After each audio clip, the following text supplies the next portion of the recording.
57 ವರ್ಷ ಆದ್ಮೇಲೆ ರಾಷ್ಟ್ರದ ರಾಜಧಾನಿಯಲ್ಲಿ ಒಂದು ಗೆಲುವು ಕೊಟ್ಟಿರುವಂತದ್ದು ಇಡೀ ದೇಶಕ್ಕೆ ಒಂದು ಸಂದೇಶ ಕೊಡ್ತೀವಿ. ಕುಂಭಮೇಳ ಆದ್ಮೇಲೆ, ಕುಂಭಮೇಳದ ಒಂದು ಸಕ್ಸಸ್ಫುಲ್ ಹಿಂದೂ ಯಾತ್ರೆ ಆದ್ಮೇಲೆ ಜನಕ್ಕೆ ಅನ್ಸಕ್ ಶುರುವಾಗಿದೆ ಈ ದೇಶಕ್ಕೆ ಭಾರತೀಯ ಸಂಸ್ಕೃತಿ, ಹಿಂದೂ ಪರಂಪರೆ ಇದು ಬಹಳ ಮುಖ್ಯ ಅಂತ ಅನ್ಸಿದೆ. ಯಾಕಂದ್ರೆ ಡೆಲ್ಲಿಯಲ್ಲಿ ವಾಸ ಮಾಡುವಂತ ಬಹಳಷ್ಟು ಜನ ಉತ್ತರ ಪ್ರದೇಶದಿಂದ ಬಂದಂತವ್ರು ಮತ್ತು ಅಲ್ಲಿ ನರೇಂದ್ರ ಮೋದಿ ಅವರ ವರ್ಚಸ್ಸು ಕೂಡ, ಅವರ ಅಂತಾರಾಷ್ಟ್ರೀಯ ನೀತಿಗಳು, ಮೊನ್ನೆ ಮಂಡಿಸಿದಂತ ಬಜೆಟ್ 12 ಲಕ್ಷದವರೆಗೂ ಏನು ಟ್ಯಾಕ್ಸ್ ಫ್ರೀ ಕೊಟ್ರು ಅದು ಕೂಡ ಡೆಲ್ಲಿಯ ಜನತೆಗೆ ಬಹಳ ಅನುಕೂಲ ಆಗಿರುವಂತದ್ದು. ಹೆಚ್ಚು ಟ್ಯಾಕ್ಸ್ ಅನ್ನ ಕಟ್ಟುವಂತ ರಾಜ್ಯಗಳಲ್ಲಿ ಮಹಾರಾಷ್ಟ್ರ ಬಿಟ್ರೆ ಡೆಲ್ಲಿ ಮತ್ತು ಬೆಂಗಳೂರೇ ಜಾಸ್ತಿ. ಹೆಚ್ಚು ಜನರಿಗೆ ನಮ್ಮ ಈ ಬಾರಿಯ ಬಜೆಟ್ ಇಂದ ಅವರಿಗೆ ಅನುಕೂಲ ಆಗಿದೆ. ಕೇಜ್ರಿವಾಲ್ ಪ್ರಾರಂಭದಲ್ಲಿ 10 ವರ್ಷದಿಂದ ಬಂದಾಗ ಅವರು ಕೆಮ್ಗೊಂಡು ಟವಲ್ ಕಟ್ಕೊಂಡು ದಿನ ನೆಗಡಿ ಜ್ವರ ಅಂತ ಹೇಳ್ಕೊಂಡು ಒಂದು ವ್ಯಾಗನಾರ್, ಹಳೆ 50,000 ರೂಪಾಯಿ ವ್ಯಾಗನಾರ್ ಅಲ್ಲಿ ಬಂದ್ರು.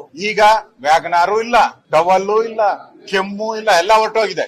ಈಗ 30 ಬೆಡ್ರೂಮ್ ಇರುವಂತ ಒಂದು ದೊಡ್ಡ ಮಹಲ್ ಅನ್ನ ಕಟ್ಟಿದ್ದಾರೆ, ಶೀಶ್ ಮಹಲ್. ಆಮೇಲೆ ಅದು ನಮ್ಮೆಲ್ಲರ ಮನೆಯಲ್ಲಿ 5 ಲಕ್ಷ 2 ಲಕ್ಷ ಟಿವಿಗಳಿದ್ರೆ ಅದು 40 ಲಕ್ಷ ಸರ್ಕಾರಿ ದುಡ್ಡಲ್ಲಿ, ಅವ್ರ ಅಪ್ಪನ ಮನೆ ದುಡ್ಡಲ್ಲ, ಕೇಜ್ರಿವಾಲ್ ಅಪ್ಪನ ಮನೆ ದುಡ್ಡಲ್ಲ, ಸರ್ಕಾರದ ದುಡ್ಡಲ್ಲಿ, ದೆಹಲಿಯ ಜನತೆಯ ಟ್ಯಾಕ್ಸ್ ಪೇಯರ್ ದುಡ್ಡಲ್ಲಿ ಇವರು ಮಜಾ ಮಾಡ್ತಾ ಇದ್ದದ್ದನ್ನ ನೋಡಿದ್ಮೇಲೆ, ಮತ್ತು ಯಮುನಾ ನದಿ ಮಲಿನ ಅಂತ ಹೇಳಿ ಗಂಗೆ ಮೇಲೆ ಅಪಮಾನ ಹೊರಿಸಿದಂತದ್ದು. ಗಂಗೆ ನಾವೆಲ್ಲ ಪೂಜೆ ಮಾಡೋ ನೀರದು, ಇಷ್ಟು ವರ್ಷ ಸಾವಿರಾರು ವರ್ಷ ಮಲಿನ ಆಗ್ತಿದ್ದು ಏಕಾಏಕಿ ಇವಾಗ ಮಲಿನ ಆಗೋಯ್ತಾ? ಇದು ಕೂಡ ಜನರಿಗೆ ಹರ್ಟ್ ಮಾಡಿರುವಂತದ್ದು. ಮತ್ತೆ ಒಬ್ಬ ಮುಖ್ಯಮಂತ್ರಿ ಆಗಿ ಜೈಲಿಗೆ ಹೋದ್ಮೇಲೆ ರಾಜೀನಾಮೆ ಕೊಟ್ಟು ಒಳಗಡೆ ಹೋಗ್ಬೇಕಾಯ್ತು. 2-3 ತಿಂಗಳು ಆಡಳಿತನೇ ಇಲ್ಲ, ಒಂದ್ ಫೈಲ್ ಸೈನು ಹಾಕಿಲ್ಲ, ಮತ್ತೆ ಅಧಿಕಾರಕ್ಕೆ ಅಂಟ್ಕೊಂಡಿರುವಂತ ಕೇಜ್ರಿವಾಲ್ ಅನ್ನ ನೋಡಿದ್ದಾರೆ. ಇವೆಲ್ಲನೂ ಕೂಡ ಕೇಜ್ರಿವಾಲ್ ಹಿನ್ನಡೆಗೆ ಮತ್ತು ಯಾವ ಪಾರ್ಟಿ ಇಂಡಿ ಇವ್ರಿಗೆ ಬೆಂಬಲ ಕೊಡ್ತಾ ಇತ್ತು ಆ ಪಾರ್ಟಿ ಹೇಳಿದ್ದು ಕೇಜ್ರಿವಾಲ್ ಒಬ್ಬ ನಿಷ್ಠಾವಂತ ಸಾಮಾನ್ಯ ಒಂದು ಮುಖ್ಯಮಂತ್ರಿ ಅಂತ ಇದೇ ರಾಹುಲ್ ಗಾಂಧಿ ಹೇಳಿದ್ರು. ಈಗ ಅದೇ ರಾಹುಲ್ ಗಾಂಧಿ, ಪ್ರಿಯಾಂಕಾ ಗಾಂಧಿ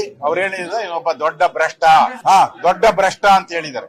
ಈಗ ಅದೇ ಕೇಜ್ರಿವಾಲ್ ಹಿನ್ನಡೆ ಮುಖ್ಯಮಂತ್ರಿ ಹಿನ್ನಡೆ.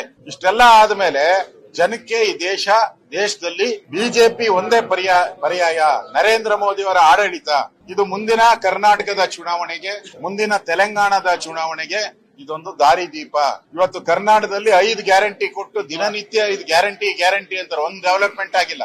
ಲಾ ಅಂಡ್ ಆರ್ಡರ್ ಹಾಳಾಗೋಗಿದೆ. ಇದೇ ಕೇಜ್ರಿವಾಲ್ 25 ಫ್ರೀ ಕೊಟ್ರು, ಅವ್ರ ಸ್ಥಿತಿ ಏನಾಯ್ತು ಇವತ್ತು? 25 ಫ್ರೀ ಕೊಟ್ರು ಅವ್ರನ್ನ ಜನ ಮಕಾಡೆ ಮಲಗಿಸಿದ್ದಾರೆ. ಅಂದ್ರೆ ಇದು ದೇಶಕ್ಕೆ ದಿಕ್ಸೂಚಿ. ಈಗಾಗಲೇ ಮಹಾರಾಷ್ಟ್ರ ನಾವು ಗೆದ್ದಿದ್ದೀರಿ, ದೆಹಲಿ ಗೆದ್ದಿದ್ದೀರಿ, ಮೊನ್ನೆ ಹರಿಯಾಣದಲ್ಲಿ ಗೆದ್ದಿದ್ದೀರಿ. ಪಾರ್ಲಿಮೆಂಟ್ ಚುನಾವಣೆ ಆದ್ಮೇಲೆ ಬಿಜೆಪಿ ತನ್ನ ರಣತಂತ್ರವನ್ನ ಇನ್ನು ಬಲಾಢ್ಯ ಮಾಡೋ ಮುಖಾಂತರ ನಾವು ಈ ಗೆಲುವಿಗೆ ಬಂದಿದ್ದೀರಿ. ಈ ಗೆಲುವು ನರೇಂದ್ರ ಮೋದಿ ಅವರಿಗೆ, ಅಮಿತ್ ಶಾ ಅವರಿಗೆ, ನಡ್ಡಾ ಅವರಿಗೆ, ನಮ್ಮ ಡೆಲ್ಲಿ ಘಟಕದ ಅಧ್ಯಕ್ಷರಿಗೆ, ಕಾರ್ಯಕರ್ತರಿಗೆ ನಾನು ಅಭಿನಂದನೆ ಸಲ್ಲಿಸ್ತೀನಿ.